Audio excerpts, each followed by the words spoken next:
dun, dun, dun, dun. Do you like the grunting Otis does there? I do. How you guys doing? How are you? Do not lie to me. Tell me how you actually are. And don't lie to yourselves either. What's bothering you the most right now?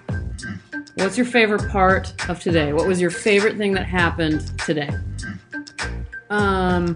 Who in your life makes you laugh the most often? And by the way, whoever that person is, you probably want to keep them around. Although then again, funny people can be toxic bitches too.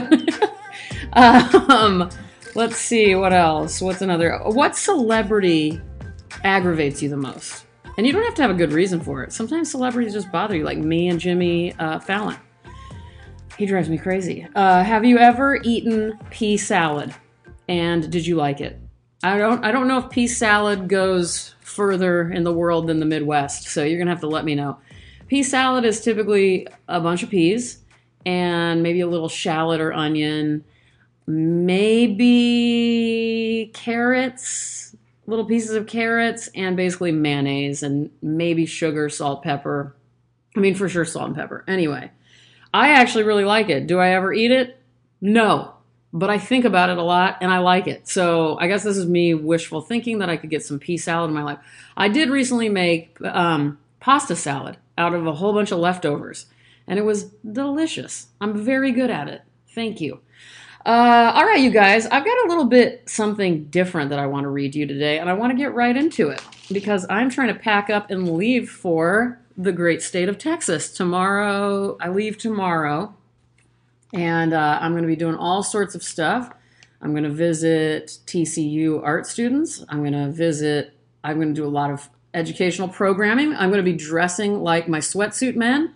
For those of you who are saying, what is this? Do you have some slaves that are men in sweatpants? And that's kind of true, I do. But really, they're the people I draw, or I drew for a long time. So for both of these days, I get to just dress in big old Hanes sweatpants and sweatshirts and not have to try to look cute or nice or like my clothes fit me, and I get to wear tennis shoes, and it's going to be incredible. Sorry, I keep looking over because I built Frankie, my cat, a little blanket fort in my studio. Frankie, hi! And she seems to really like it. And it's very cute. I haven't built her a blanket for it in a while, but that's one of her favorite things. Okay, what was I talking about? Oh, my sweatpants. It's going to be amazing. So anyway, that'll be fun. I'll be very, very busy for these days. So I'm already mourning the loss of sleep patterns that I'm going to have. And I was to be honest with you guys, I kind of know and I kind of don't know. It's kind of like 10 billion things at once, but I was very down today. And so kind of depressed that I just slept the entire day. And I just kind of woke up not that long ago. And then I had to pack and I have to do all this stuff. So I'm just not feeling great. I think also, again, I've mentioned this, my show is closing and it makes me really, really sad. I think it'll be hard for me to be there in a lot of ways. But I'm also so happy about it. You know, I'm not completely forgetting that this was all a great thing and the fact that it's over. That's just how, every museum show closes pretty much, right?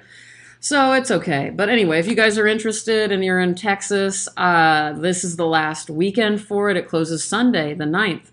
It's at the Modern in Fort Worth, and I'll put a link in the description so you can get over there. And there are still a few items available in the pop-up shop. I don't know if there are any of my crocheted items, but there are a lot of, there are stickers of my work, there are postcards, there are coffee mugs, there are t-shirts, there are tote bags, and it's really fun, and they're on sale right now. So go check out the sales. I'll put a link to the museum shop sales, and you'll see a lot of those there. So if you want a couple of sweatsuit guys running across your breasts, here's your chance. All right, you guys, so I maybe mentioned this to you guys, but I don't know if I did. I recently subscribed to the paper version of the New York Times. And this was me kind of trying to live my glory days again of, I never had glory days, but of these good times that I had where I would get the New York Times, the weekend editions, so Friday, Saturday, Sunday. This is when I lived in Kingwood, Texas.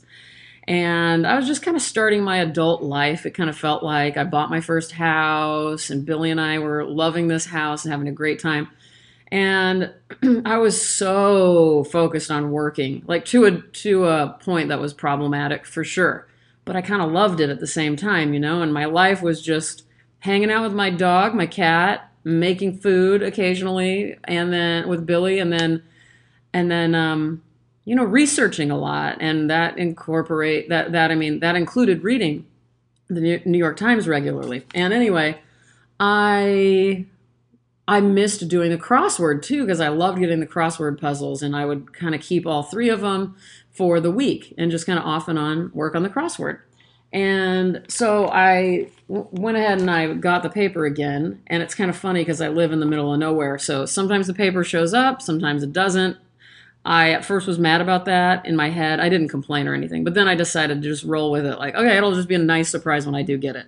And I love on Sundays, the book review is my main thing. So anyway, the book review came in, and I was super excited because there was an interview with Laurie Anderson, artist and musician. If you don't know her, go listen to her immediately. Listen to Oh Superman, listen to anything, but that's usually a good first track. I even got my niece and nephew, who were at the time like 4 and 6, really into Laurie Anderson.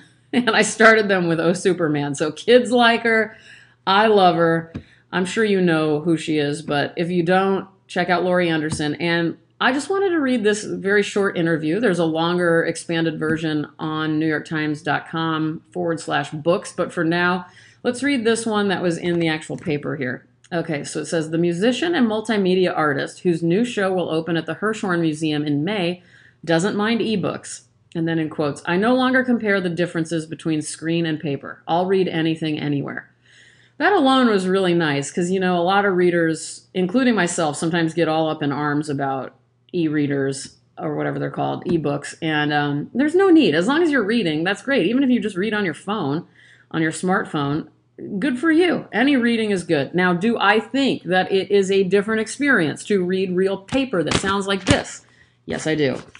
It just is different. That's not a criticism on anything besides real paper, but it's different and it's slower in my opinion. There's a different feel. I like holding things like this. So even though I have a preference, I like Laurie Anderson saying that made me happy.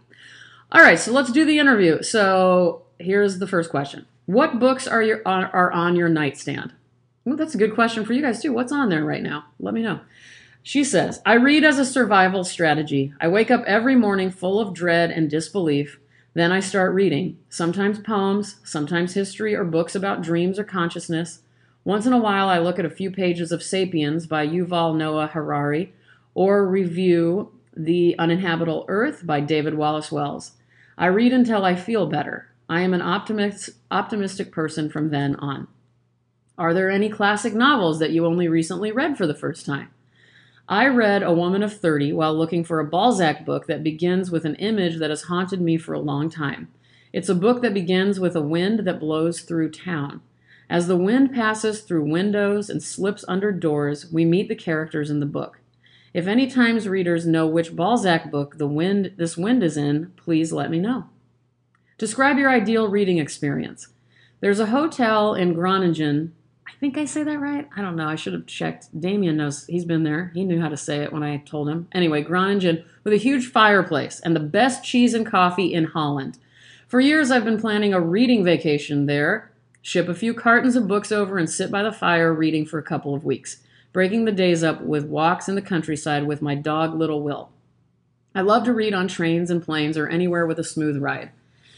Craig Nelson's books are especially good for this. Books jammed with characters and facts like Pearl Harbor. When I'm on tour, I carry a box with at least 10 books. I like to read on the beach. Once I took a Neuromancer paperback to Bora Bora, and it was so humid there that every time I turned a page, it came unglued. And, hold on, my paper is messing up. Came unglued and fell away from the book. I was slowly leafleting The Island with William Gibson, although I like to think you could read single pages and still get the gist. I love any book where you can read single pages and just get the gist. By the way, I think that's true of any great book, that is true. Do you guys agree or disagree? Anyway, back to Laurie. As the last page fell away from the spine, I was holding what looked like a gluey fish skeleton. I like that story. Hey, Laurie, I like that story. Which writers, novelists, playwrights, critics, journalists, poets, working today do you admire most?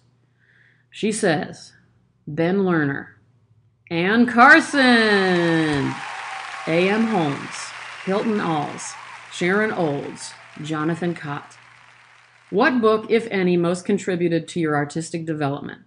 All of John Berger and all of Natalia Ginzburg. I read Ginsburg in beginning Italian in college. We read her because the vocabulary was small and the language and grammar were plain. The concepts, emotions, and characters in her books are complex and unforgettable. Did I say the concepts, emotions, and characters in her books are complex and unforgettable? I haven't read her, so this was a really good reminder for me to remedy that. I trust Laurie Anderson, and I'm writing it down in my notebook. What's the best book you've ever received as a gift? A Bible bound in white leather from my missionary grandmother with my name embossed on the cover. It impressed me that all the direct quotes were in red ink. I like that. We read all the stories in Bible school. My first book club, where we avidly discussed hell, angels, eternity, and wondered if there really were talking snakes. Sorry I keep interrupting, but when my grandma died, my grandma Ginny, who I talk about all the time, who taught me to paint when I was a little girl, when she died, I got her leather-bound Bible with notes after notes. Her marginalia is out of control, and she has the most beautiful handwriting. And it was interesting to see what she would talk about in the... Anyway, that Bible is really, really priceless to me, so I understand that. What kind of reader were you as a child? Which childhood books and authors stick with you the most? I first became hypnotized by reading the backs of cereal boxes. I still like to read and eat at the same time, especially alone in restaurants when I'm on tour. Oh my God, me too. And so does my friend Erica. One of my favorite things is being alone in a city when I'm at work or whatever somewhere, and just being left alone to read. And if anybody comes up to me, I just want to say to you, like, does it look like I want to talk to you? Because even though I'll probably, in reality, when I want to be like, hey, get away from me. You're an asshole for interrupting me. That's what I want to say. But really, I'm like, hi, yeah, of course. What's going on? Like, I don't know what my deal is. I'm not a fake person, but when it comes to like strangers being nice, I've got a real problem that I need to work on, and I'm working on it all the time. Anyway, back to Laurie again. I loved The Wind in the Willows. It's amazing that little children are still drawn to stories about small bachelor animals in bathrobes and slippers. How have your reading tastes changed over time? I'm happy to read electronically now, and I no longer compare the differences between screen and paper. I'll read anything, anywhere. You're organizing a literary dinner party. Which 3 writers, dead or alive, do you invite? Books are the way the dead talk to the living, so I would invite dead people. I would invite my dead husband, the writer Lou Reed, but he is usually here already anyway. And I'd invite his dead teacher, Delmore Schwartz, and, to mix things up a bit, the deceased William Shakespeare. I would begin the dinner with cocktails and a dish of salted nuts and assorted unidentified past due pills. I would also invite a few live friends. I'm not sure how conversation would work. Would words be spoken, written, or telepathic? I know that although we, the living, would acknowledge the thin line dividing us, we would also avoid asking things like, how have you been lately? And that concludes the wonderful Laurie Anderson in the By the Book section of the book review, which was dated February 2nd, 2020. All right, it's been a busy week, hasn't it? It's been a crazy week. It's been a crazy week in America, politically speaking. For me, another highlight of the week, which was also a low light and then a highlight, and then literally highlights in my hair. I got God, do I say it or do I not? I got a haircut I didn't like at all. Yeah, it was bad, really bad. So then I paid extra money to go get my hair fixed, which means I now have very short hair. I mean, not very short, but it's like a French bob type look. I really like it now, but it was a little devastating and made me feel bad for being vain enough to give a shit, because I've been talking about my hair a lot lately. As you guys know, if you've listened in the past, you know I'm very upset about my hair lately for some weird reason.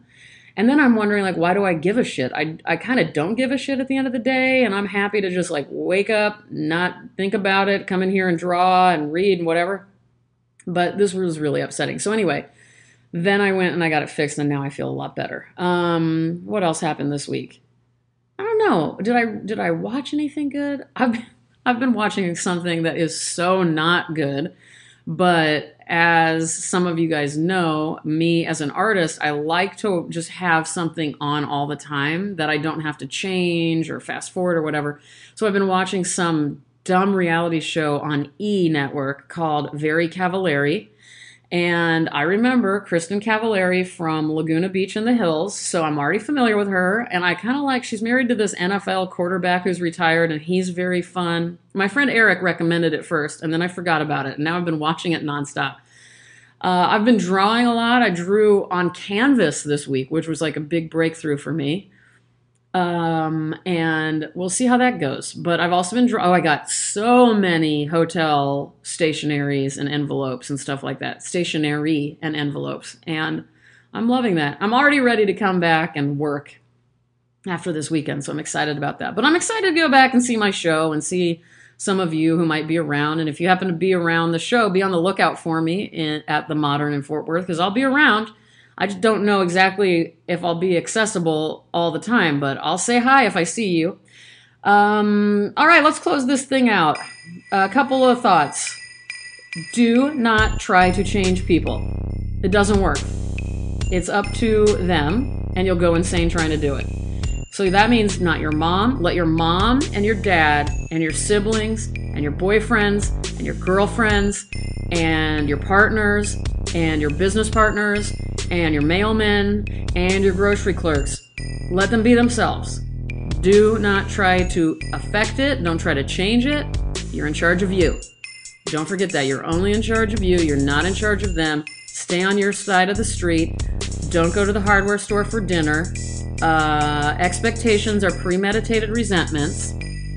What else? I'm sure I've got enough. I'm sure I've got more, right? Should I find one more for you? I have a special notepad of all my little reminders. Oh yeah, remember when I got excited about this? I am worthy of healthy connections with other people. Let's see, one more. Perfection is the enemy of progress. There you go. I love that. And not everybody's gonna like you. Not a lot of people like me. That's okay. That's okay. I'm bothered by it some days. Other days I don't give a shit. I hope you guys don't give a shit. I love you very much. Take good care of yourselves, and I'll talk to you next Thursday. Bye-bye.